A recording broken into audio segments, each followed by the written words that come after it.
dun sa mga na-shoot nyo na episodes, ano yung parang tumatak sa'yo, ano yung mga nasabi ng experts in whatever topic? Parang gusto mo rin i-apply sa iyo or i-share sa ibang tao?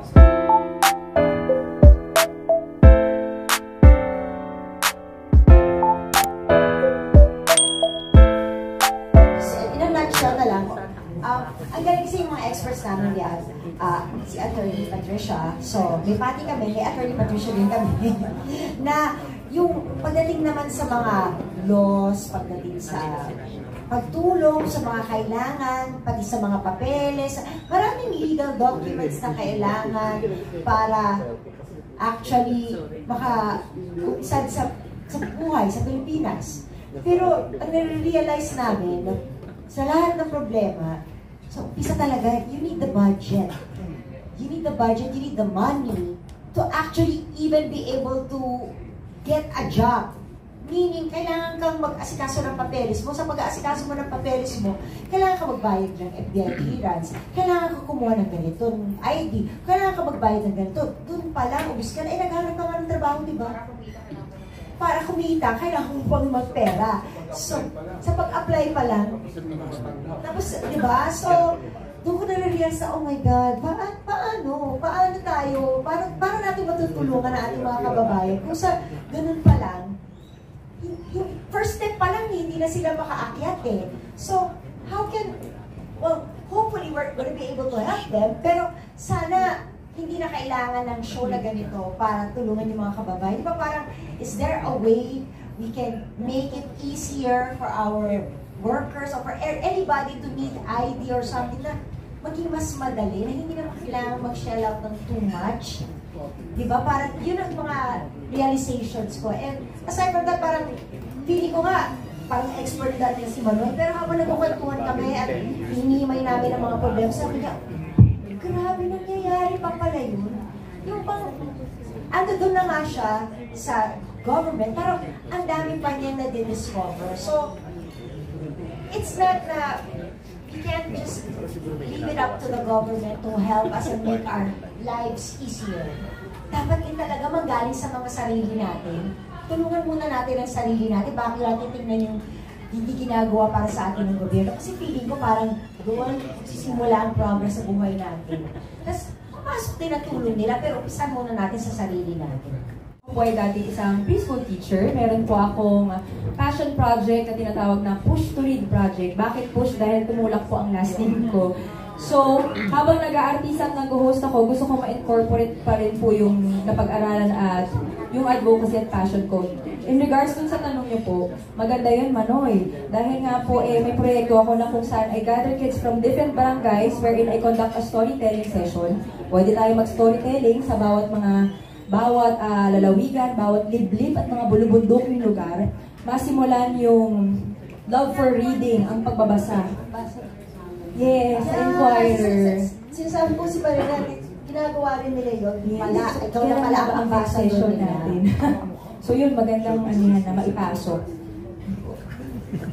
Bilang magulang, ang kanilang numero uno din na adhikain syempre at goal ay mapatapos ang kanilang anak. Isa yun sa hirap na hirap sila, to send their children to school. So, I think isa yun sa sana maging case study. Kasi ganito usually asosasyon, organization, pero dahil nalalaman natin yung mga problema nilang personal, hindi natin maiwasan na maging involved somehow, lalo-lalo na kung medyo talagang napaiyak ka dun sa narinig mo. So, yun, yung mga ganun, at saka hospitalization din, dun din sila hirap. Isipin mo, tama yun eh. Para kumita, kailangan mo ng pera. Diba? Mangungutang ka, mababaon ka sa mababaon ka rin sa... Oo. So, talagang education, hospitalization, I mean, poverty talaga. It stems from poverty. So, bilang ina, yun. Education ng mga anak. Although, yung iba, sinasabi nila na, yung mga anak namin, nagsigraduate na, ayaw nang maging farmers, gusto nang umalis. Or ayaw na mag-weave ng ng malong kasi they're very techy already, yung mga ganon. in as much as we want also na hindi mamatay yung kultura ng halimbawa, yung tradisyon ng ng looming, 'di ba? Ng weaving, importante rin talaga yung edukasyon kasi kahit saan man sila mapunta, tutulungan nila ang kanilang mga magulang para maibalik naman kung ano man yung sakripisyo nila. Bicolano po ako, taga-Sorsogon po ako, no? Doon po ako lumaki, Sorsogon City. No? Lumaki ako sa environment na yung tatay ko po ay isang negosyante. No? Yung negosyo po ng tatay ko, alam po ninyo yung tindahan sa probinsya, yung kung pag pumasok ka, lahat ng kailangan mo, kaldero, perinola, lahat meron. Pag dumating ka ron na may hinanap ka at wala, gagawin ng tatay ko, hahanapin niya yun sa Divisoria. Tapos pagbalik mo, sasabihin sa'yo, yung hinahanap mo, meron na. Dumating nga sa punto na pati yung hinihigaan mo, yung kwarto, yung CR namin, puno-puno ng stocks, no, ng gamit. Doon po ako nagsimula. Lumaki po ako sa gano'n, no. Yung tatay ko, may empleyado po siya, nasa mga 20, 25, gano'n lang po natin ang tindahan, no. Pero sa awa po ng Panginoon, ng Diyos, God's grace, ito pong 25 na to, napalago po natin ito, napalaki po natin. Kasi ito po ay mga more or less 3,000 employees na po ngayon, involved po sa iba't ibang negosyo, sa pagkain, sa hotel, yung pong madalas sa Bicol, yung pong The Oriental Legazpi, kasama po yun. Iba-ibang hotel, malls, yung Primark, po yung mga negosyo natin. So 3,000 na po sila ngayon. Yung pong nakikita ko, ang aking pong mga empleyado, pag nakikita ko po na natutulungan natin sila, yung kanilang pamilya, meron po silang natatakbuhan, pag meron po may sakit sa kanila, may emergency, may natatakbuhan, yung pong pakiramdam na pag ikaw po ay nakakatulong sa kanila. At darating po yung buong pamilya, pag mga Christmas, Pasko, dinadala po nila yung asawa at anak nila at sasabihin na, uy, pasalamat ka dito kay ganito.